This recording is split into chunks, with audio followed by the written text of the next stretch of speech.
Do you affirm the testimony you're about to give before this committee will be the truth, the whole truth, and nothing but the truth, so help you God?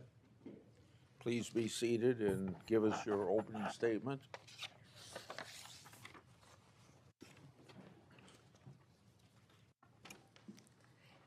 Thank you, Chairman Grassley and Ranking Member Durbin, and every member of this committee. I'm grateful for the opportunity to testify in front of you today. First, please join me in remembering, as you said, Chairman Grassley, all the Jewish people who lost their lives in the October 7th attacks 2 years ago today. Also, please let's pray for all the hostages and the families of all of those individuals. According to another whistleblower who made a protected disclosure to my office, you pushed the FBI to review approximately 100,000 Epstein-related records on an arbitrarily short deadline in March, and the FBI was directed to flag any documents that mentioned President Trump.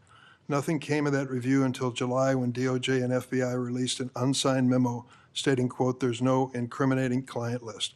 Why was the July 7th memo unsigned? The July 7th memo came from the FBI and the Department of Justice. Director Patel answered those questions very clear. And, you know, Senator Durbin, I find it very interesting that you refused repeated Republican requests to release the Epstein flight logs in 2023 and 2024. You fought that. Did you take money from Reid Hoffman, campaign donations, who was a huge Epstein friend? Why did you fight for years? Why did you fight to not disclose the flight logs, Senator Durbin? I can tell you I did not refuse. One of the senators here wished to produce those logs, and I asked her to put it in writing, and she never did. Yeah, I think Senator Blackburn would quarrel with you on that. Well, I will quarrel with you as to Reid, somebody that you mentioned I never heard of. Reid Hoffman. So who gave the order to flag records related to President Trump? To flag records for President Trump? To flag any records which included his name. I'm not going to discuss anything about that with you, Senator. Eventually, you're going to have to answer for your conduct in this. And you won't do it today, but eventually you will. And to go back to your previous question, your city has a murder rate 5 times higher than New York's. 571 homicides last year. If you were serious about protecting your people, you would be asking this administration for help. You're saying that we're coming into your state and your city.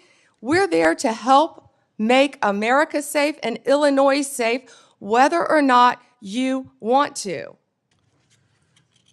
I believe cutting federal grant programs to law enforcement in my state and across the nation does not make us any safer, and you've done just that. You've supplanted that decision by sending in National Guard troops to California and other places. That is a situation where the governors have not asked for that help.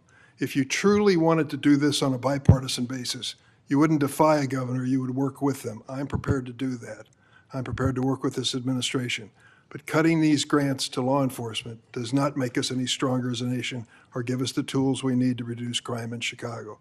Now, I'd just like to ask you, when it came to this Cutter situation, did you consult with the ethics office in the Department of Justice before making your decision on this gift of a jet? Chairman, I didn't gift a jet to anyone. My Office of Legal Counsel provides confidential advice to the President, to the White House, period. And you're conflating two issues. Cutting grants, I was very clear about what grants we've cut and what grants we haven't, only 7%. And if you have a grant in Illinois that you think that I've cut that is protecting law enforcement officers or your people, you personally call me and I will work with you to turn that grant back on. I think many of the Democrats here can tell you, I have worked with them to turn grants back on. There's an appeal process. Tell me a specific grant that I have turned off in Illinois that would help law enforcement, and I will work with you. But you have not done that. Did you And take a again, look? Did you there- take the a National look? Guard is on the way right now as we speak. Oh, by the way, so is Director Patel and Deputy Attorney General Todd Blanche. You're sitting here grilling me, and they're on their way to Chicago to keep your state safe. I've been listening closely in this hearing, and I've heard over and over from my Democrat colleagues concerns about targeting political enemies, and they've accused you of all manner of things and the current president. I've also heard them said, and I just wrote it down because I wanted to be sure I heard it correctly. I've heard them say that Joe Biden never targeted his political enemies. Joe Biden never directed his attorney general to target his political opponents. Huh, that's interesting, because I could have sworn that yesterday we learned that the FBI tapped my phone. Let's look at it. We've got a list. Tapped my phone, tapped Lindsey Graham's phone, tapped Marsha Blackburn's phone, tapped 5 other phones of United States senators.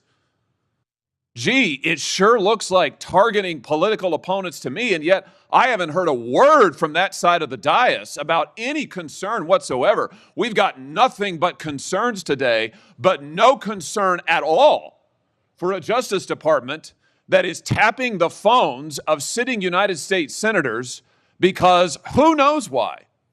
They don't like them. They're members of the opposition party. They're Republicans. They're conservatives. You've seen this document, Attorney General Bondi. What was going on here? Who ordered this? Who ordered the tapping of the phones of United States senators? Senator Hawley, I cannot discuss the details of that right now for very good reason. You're going to do a thorough investigation into this, I trust. Is that correct?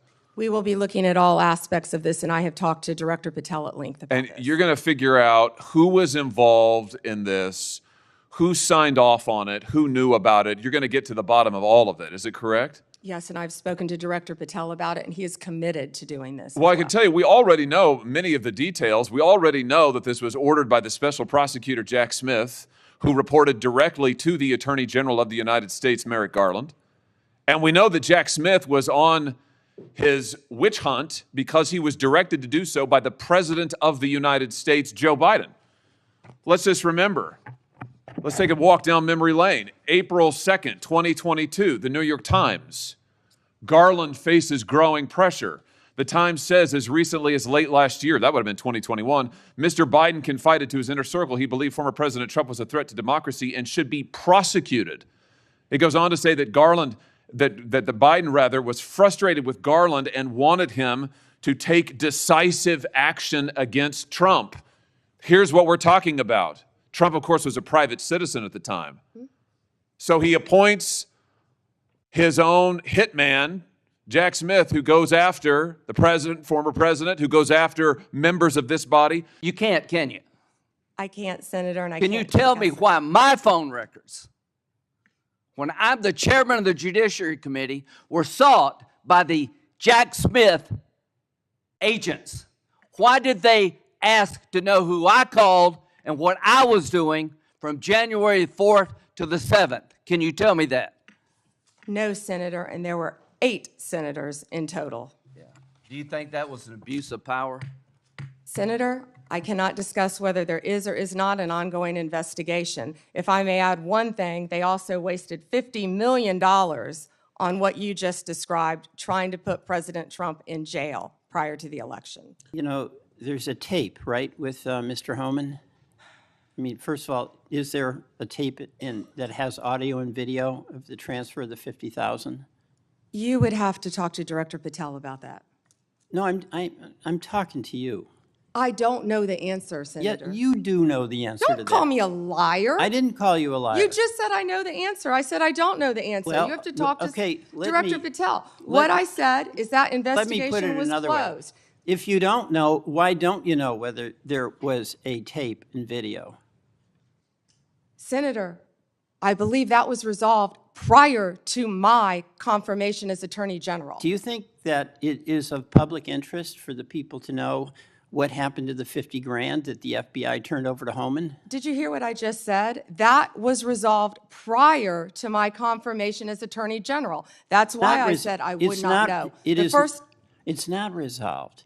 There's $50,000. Homan has it, or somebody has it. Do you have no interest in knowing where it is?